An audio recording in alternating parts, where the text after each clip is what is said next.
Okay, section 3.10 is about linear approximations and differentials. So this section is all about using tangent lines to approximate or estimate different things. So if you look at the picture here, this is my function f, and for the x value a, I've drawn the tangent line, which I'm going to call L of x. And what you can see is that as long as I choose values of x that are close to a, the tangent line is actually pretty close to the function f. So near a, the tangent line provides a good approximation of the function f. And that's what I've written right here. Okay, so f of x is approximately L of x when x is near a. The reason we might want to use the tangent line instead of the function f is that often the tangent line, since it's just a line, is much easier to compute values for this function.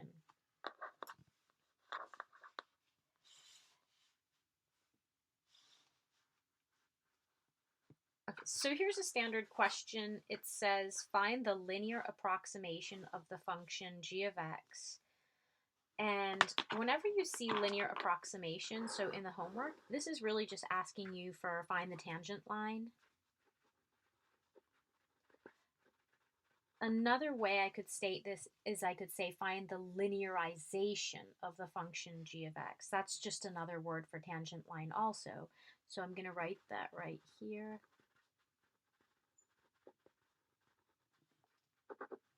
Okay, so if you see that in the homework, linearization or linear approximation, you're just being asked to find the tangent line. The second part B says use it, meaning the linearization, to approximate these two values.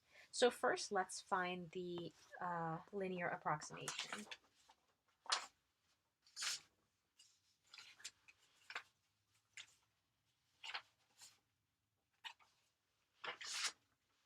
Okay, and let me make some space here. So for A, first I'm going to calculate the derivative of this function. So this function is just 1 plus x to the 1/3, which implies the derivative is just 1/3. Using the chain rule there, it's just 1. And so what I have is that this implies that g prime of 0 is equal to 1/3. Okay, and then I have that g of 0 is just equal to 1. So the tangent line, or the linear approximation, is just going to be y minus y1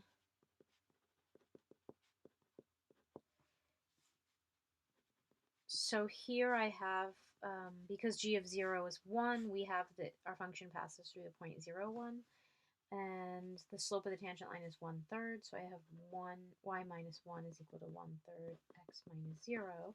So my linear approximation is y equal 1/3 x plus 1 using L of x notation.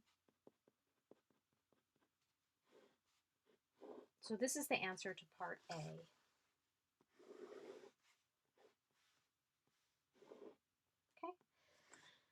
Now to answer part B, we want to approximate this number. And I want to use my linear approximation to do that.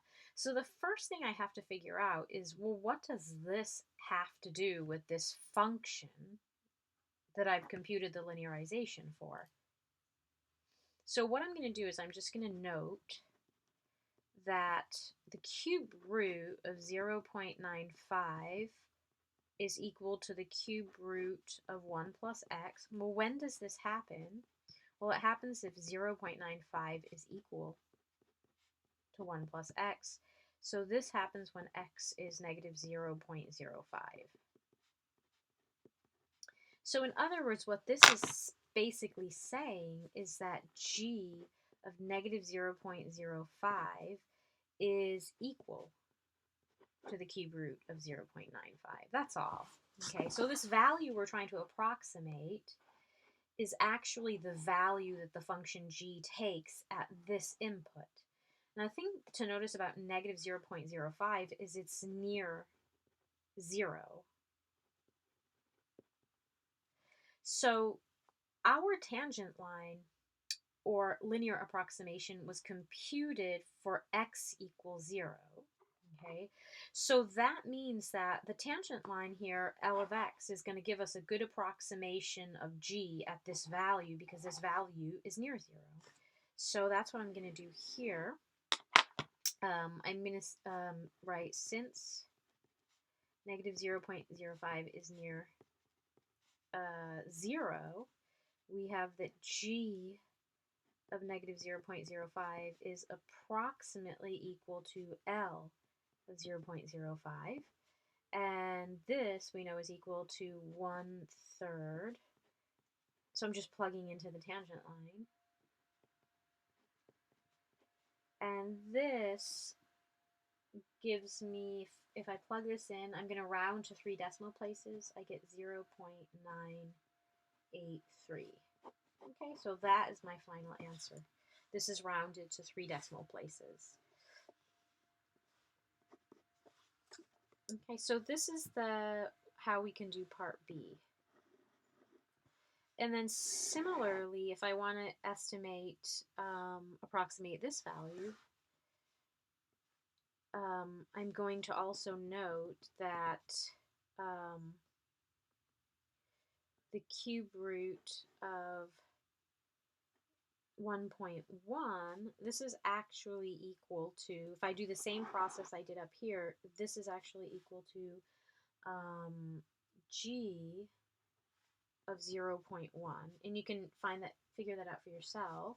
Since this is near 0, once again, we could say that g of 0.1 is approximately given by plugging this into the tangent line.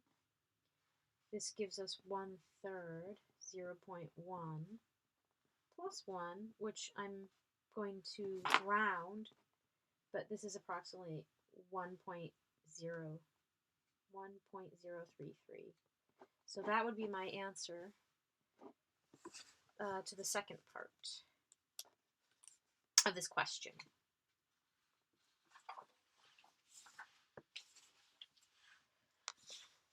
So the next topic in this section is differentials.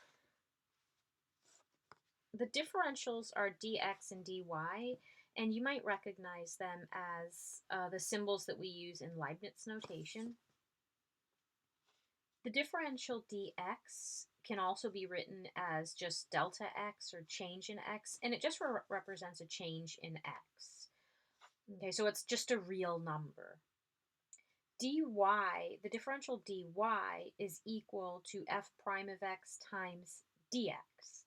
And the differential dy is the change or rise in the tangent line between x and x plus delta x. So I'm going to show you the picture in just a minute. But one way to look at this is just to remember that, our derivative is given by dy dx. Okay, so what this is really saying is that, this is the rise of the tangent line, this is the run of the tangent line. So if I just want to compute the rise of the tangent line, I can always just multiply the slope of the tangent line times the run, and that gives me the rise. And that's essentially what the differential is. It's just how much did the tangent line rise between two different x values. This picture, I think, makes these ideas a little more clear. So here I have my function f, this curvy thing, and I've chosen a value of x at which to draw the tangent line. So here's the tangent line. I'm going to call it L of x for linearization or linear approximation. Now the differential dx is just, is represented by this jump here. So this change, the amount that my x value changed. So this is dx. Same as delta x. And so the x value changed from here to here. So the question is, how much did the tangent line rise over this interval? So here we look at the tangent line, and we can see that the tangent line rose from this value to this value. Okay, so that's how much the tangent line rose over dx. So this is dx, this is dy. Okay. So another way to write dy, I'm just going to go down here for a second, is to say that it's just the change in the tangent line. So L of x plus delta x minus L of x. Now, another related quantity is delta y. That's this thing right here. Delta y is the change or the rise in the actual function f of x. So in this diagram, at x, the function f went through this point. At x plus delta x, the function goes through this point. So the rise in my function is this distance right here, okay? And this is what we call delta y. So two things you might want to compare is dy, which is the change in the tangent line, the rise in the tangent line, versus delta y, which is the rise in the actual function. And these should be pretty close together as long as dx is not too large. So I'm going to do a quick example. So this question down here says, find the differential of f of x equal 3x squared. So let's just do that first. So here we're looking for dy, and we know by definition, let's write this in darker pen, that dy is just the derivative of the function times dx. So I'm just going to basically fill this in. I know f prime of x is just 6x, right? So this implies that my differential dy is 6x dx. And that's all there is to it. Okay. For part B, so for part B, I'm asked to compute delta y and the differential dy for the given values x equal 1 and delta x, or change in x, is equal to 0.5. Okay, so in order to do that, all I'm going to do is use my differential here, which I know is 6x dx, and I know that my x value is 1, and I know that my change in x, dx, is 0.5, so this just gives me 3. Okay, and that's all there is to it. So, but the main important thing is to think about what this is saying. And I'm going to draw like a little diagram here to show you what this is saying. So I'm going to sketch the graph of this function.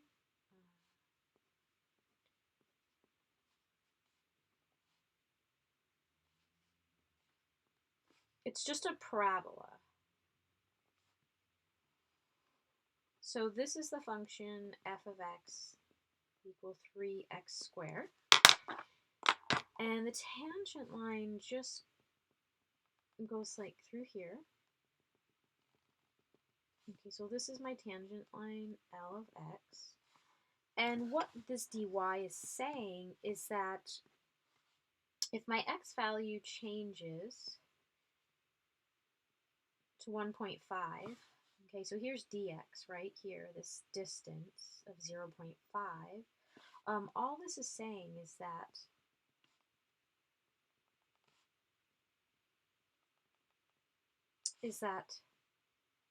as I go from 1 to 1.5, the rise in my tangent line is 3.